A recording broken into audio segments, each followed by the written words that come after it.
It has already happened. The body decided before you did. You did not choose this. There was no morning when you sat down and resolved to stop.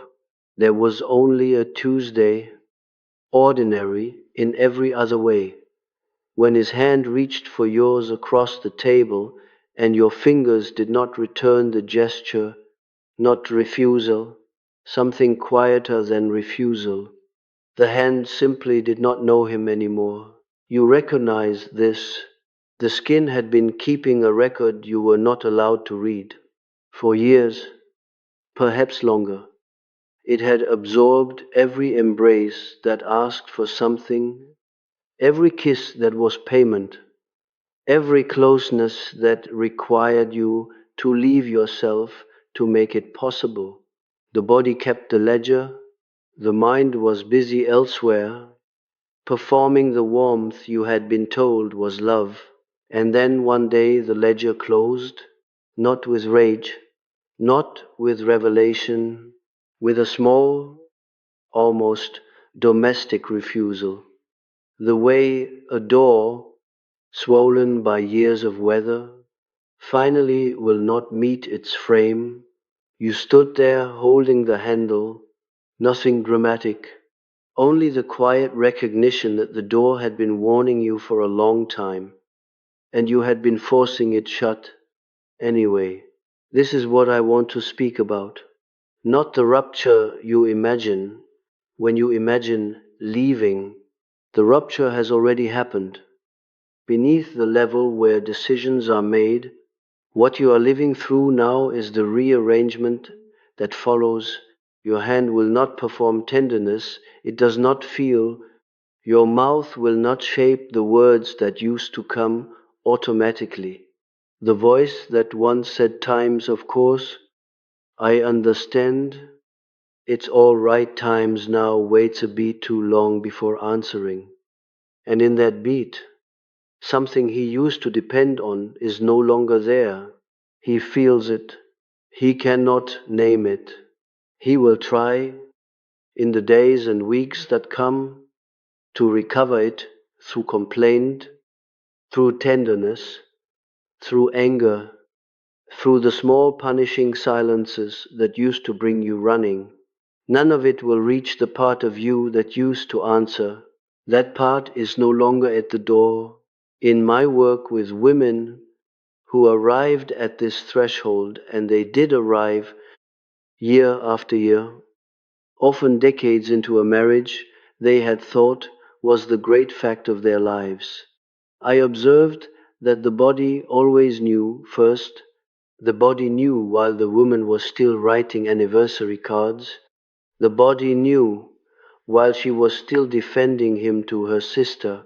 The body knew through a tightening in the chest before he came home, through a small lifting in her shoulders when he traveled, through the way her hand would rest unconsciously on her own throat when he spoke about love. She did not know that she knew. The skin knew, the breath knew, and the knowing accumulated season after season, until the structure that had held the false love in place could no longer hold. What I want you to understand is that this is not betrayal, it is not coldness, it is not, as he will eventually accuse, that you have changed. You have not changed. You have arrived. The empath has a particular relationship with false love that nothing in ordinary psychology quite describes. She can feel it, that is the whole problem. She can feel the gap between what is being offered and what is being called love. She feels the way affection arrives only when something is needed. She feels the way warmth turns instrumental, the way listening becomes management, the way her own emotional weather is read like a forecast for whether it is safe to ask. She feels all of it, and for years, sometimes for a lifetime, she translates this feeling into her own failure. She decides she is asking for too much. She decides she is ungrateful. She decides she is the problem. The translation is the wound. The translation is what allows the false love to keep being called love. But the body does not translate. The body keeps the record in a language the conscious mind cannot edit, and one day, usually, after some accumulation that looks ordinary from the outside, a missed birthday, a particular silence, a tone of voice, the body refuses to translate any longer.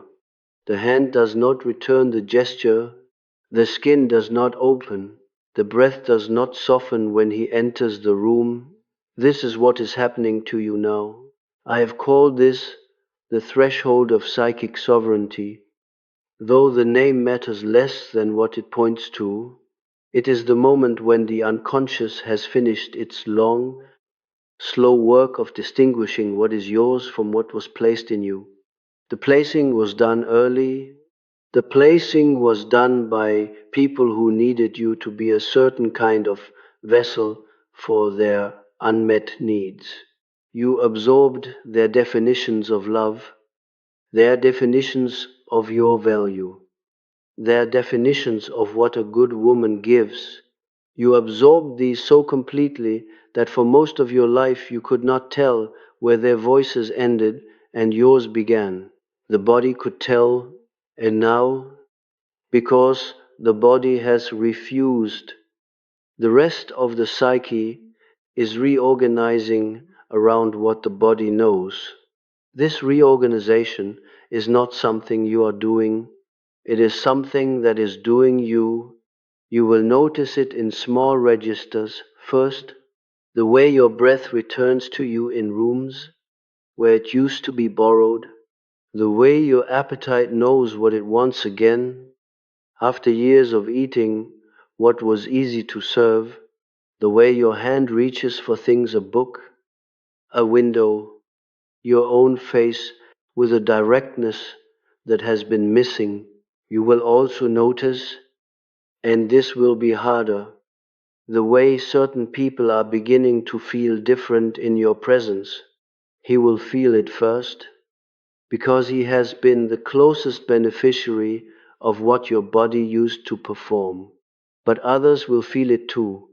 The friend who has always required a particular kind of warmth from you, the relative whose calls used to drain a specific hour from your week, the colleague who relied on your unspoken willingness to absorb the discomfort of the room, they will notice the door. I am speaking literally. There is a door now, where before there was only an opening. They will reach for the opening and find that it is not there.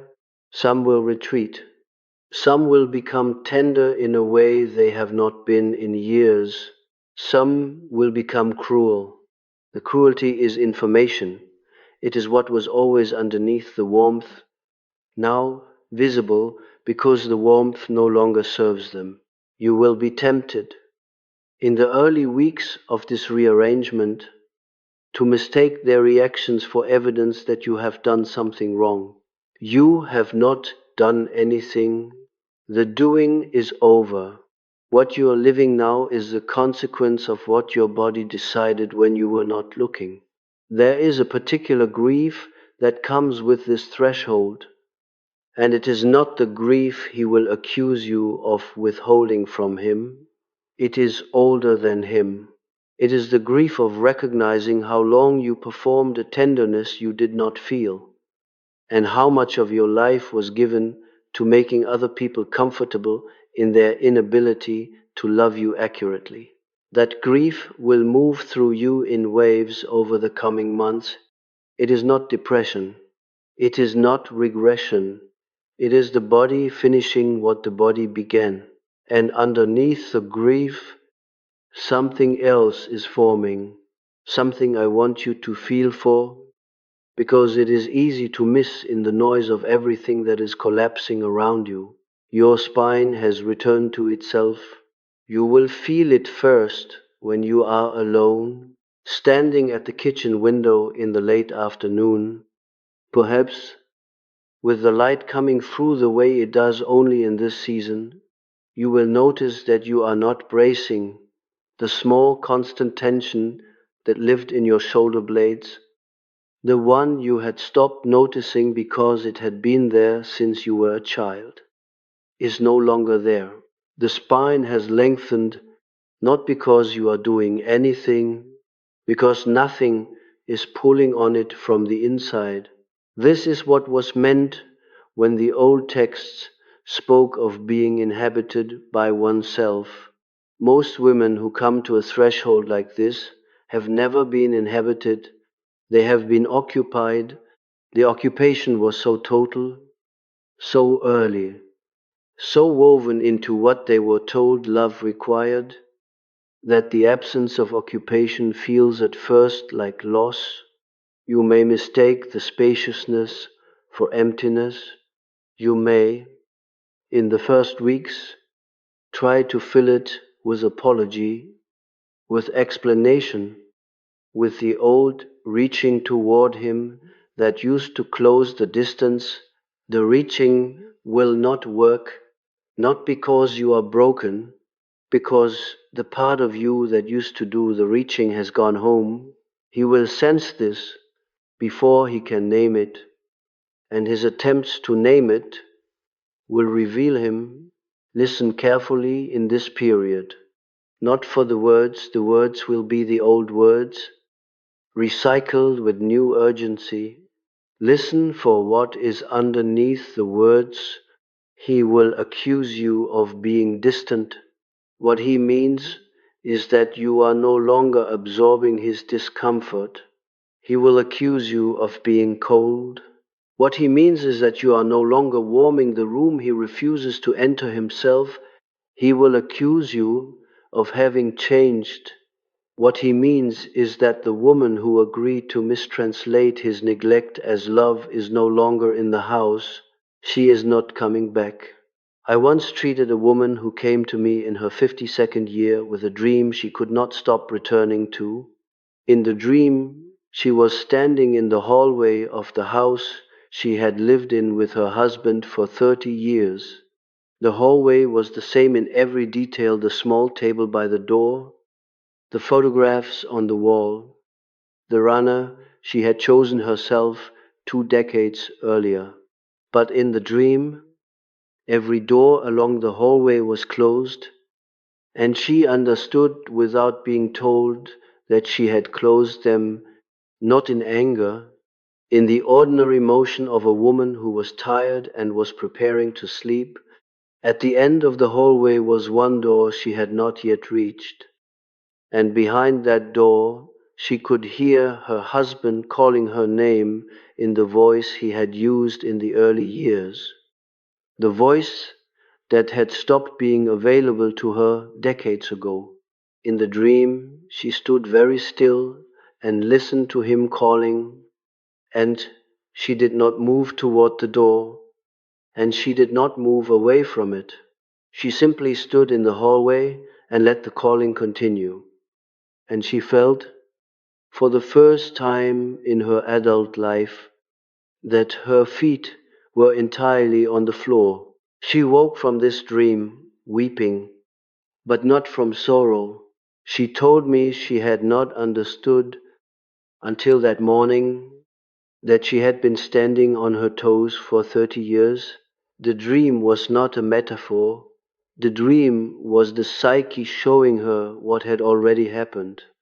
The closing of the doors was not an act of will, it was the inventory of refusals her body had already made.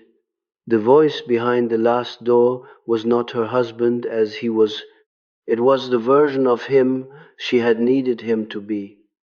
The version she had been animating with her own warmth for the whole of the marriage. Her stillness in the hallway was the stillness that comes when a woman finally stops feeding a voice that was never going to feed her back. She did not leave him after that dream. She did not need to. The leaving had been completed at a level the marriage could not reach. What changed was that she stopped performing the marriage She stopped warming the room he would not enter. She stopped translating his absences into her own inadequacy. And within a year, without any decision she could point to, the marriage had reorganized around what was actually there, which was less than either of them had pretended, but more than she had been allowed to know. This is what I want you to understand about the threshold you are crossing. You are not deciding anything, you are letting the decisions your body has already made become visible to the rest of your life. The skin will continue to refuse what is not yours. The hand will continue to know what it will and will not return.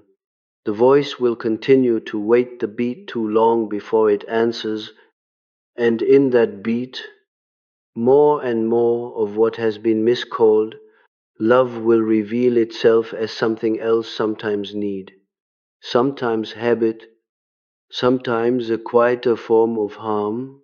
You will not have to name these things aloud. The naming has already been done in the body. What is happening now in your daily life is only the slow translation of that naming into the shape of how you live. Some people in your life will not survive this translation. I want you to know this without softening it. Certain relationships were built entirely on the performance your body has now retired. When the performance ends, the relationship has nothing left to stand on. You will feel, with some of these people, a strange and almost shocking lightness when they fall away. The lightness is not coldness. It is the accurate measure of what was actually there. Other relationships will deepen in ways you could not have predicted. People who loved you accurately, even partially, even in glimpses, will find that they can reach you now in places that were occupied before. You will be surprised by who stays. You will be surprised, sometimes painfully, by who goes. The pattern of who remains will tell you something about your life that you have not been allowed to know until now. And through all of this, the spine, the spine that has returned to itself, the spine that no longer bears the weight of translating other people's absences into your own failure, you will find in quiet moments